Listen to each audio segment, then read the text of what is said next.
Hello, good morning everyone.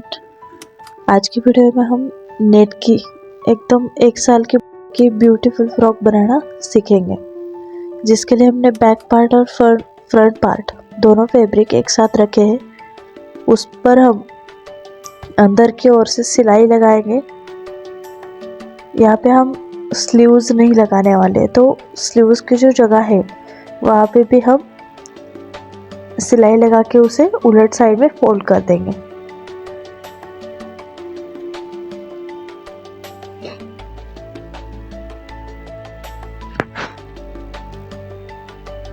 यहाँ पे कपड़ा या वहाँ ना फिसल जाए, इसकी वजह से पिछले पार्ट में भी पहले साइड सिलाई, फिर बीच की जो सेंटर पॉइंट की सिलाई है जिप लगाने की जगह पे, वहाँ पे सिलाई लगा के उसे फोल्ड कर लेंगे।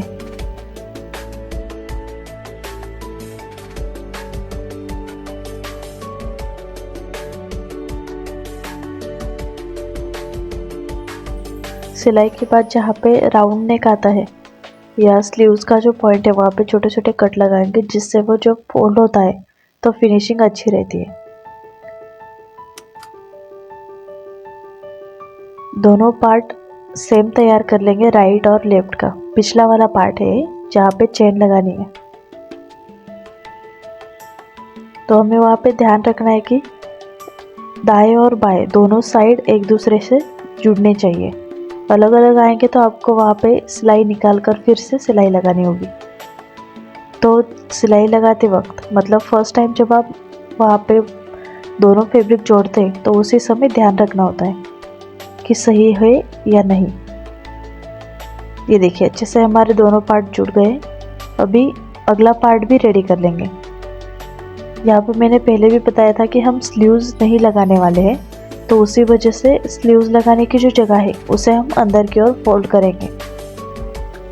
यहाँ पे उसकी पूरी प्रोसेस आपको दिखाई जा रही है।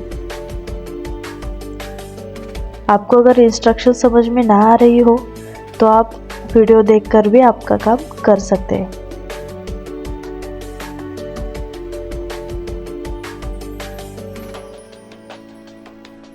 हमारा फ्रंट पार्ट भी रेडी हो चुका है। अब हम बैक पार्ट में जिप लगाएंगे। अभी आपको जो दिखाया जा रहा है वो जिप लगाने का सबसे आसान तरीका है, जिसके लिए हमने पिछले दोनों भी पार्ट जिप के ऊपर रखकर उस पर सिलाई लगा लेनी है।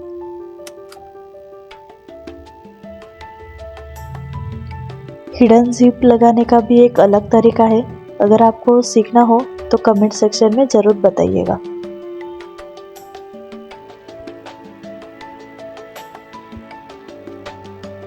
यहाँ पे हमारी जिप लगकर तैयार है।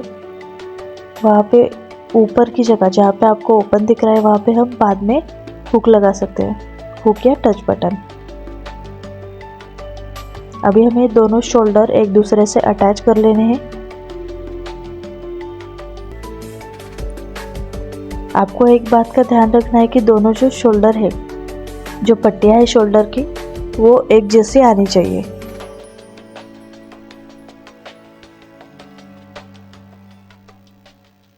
मैंने यहाँ पे भी पहले सीधे रख के सिलाई लगाई है, फिर उल्टे करके सिलाई लगाई है, जिससे फिनिशिंग अच्छी आती है और धागे निकलने के चांसेस कम हो जाते हैं। यहाँ पे हमारा बैक और फ्रंट पार्ट जुड़ के रेडी है। अभी हमें यहाँ पे नॉड लगानी है, तो नॉड के लिए हमने एक पट्टी ली है 1.5 इंच की। यहाँ पे हमने नॉड ज़्यादा बड़ा बनाया है तो पट्टी भी ज़्यादा ही लगेगी। एक साइड से नॉड को क्लोज रखना है। यहाँ पे हम डिज़ाइन नहीं बनाने वाले, तो एक साइड क्लोज ही रखनी है।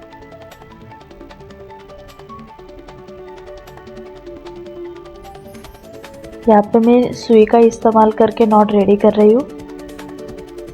आप देख सकते हैं किस तरह से यहाँ पे नॉट बन के तैयार है। अभी दूसरी नॉट को भी सेम प्रोसेस फॉलो करना है।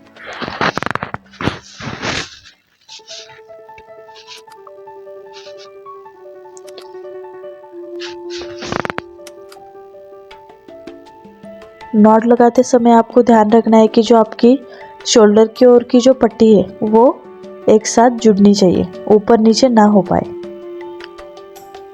नीचे की ओर से अगर कम ज़्यादा हो तो हम कट कर सकते हैं, लेकिन शोल्डर की ओर से अगर हो तो फिनिशिंग भी ख़राब आती है और पहनने के बाद वहाँ पे बच्चों को चुभने के चांसेस होते हैं, तो आपको वहाँ पे ध्यान रखना है।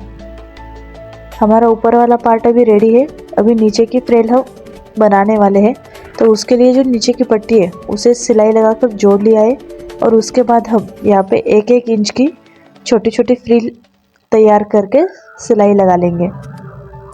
पहले नेट के फैब्रिक पर लगाएंगे, उसके बाद जो अस्तर है, कॉटन का अस्तर लिया है मैंने, तो उस कॉटन के अस्तर पर हम 1-1 इंच की फोल्ड टिप लगाकर उस पर सिलाई लगाएंगे। ज़्यादा फ्रिल चाहिए हो तो आप ज़्यादा भी बड़ी निचला वाला पार्ट की जो पट्टी है वो ले सकते हैं।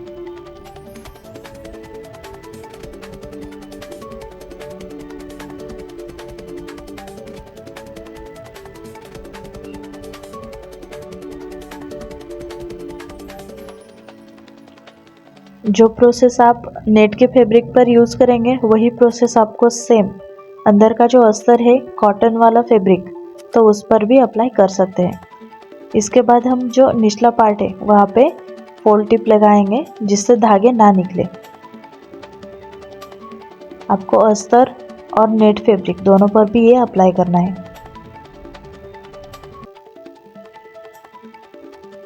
अगर ये ना करना हो तो आप बॉक्स टिप लगा सकते हैं। ऊपर की साइड में मैंने डिज़ाइन के लिए एक फूल बनाया है, उसे सुई धागे से अटैच कर लेंगे। ये अभी आपका फाइनल लुक रेडी है।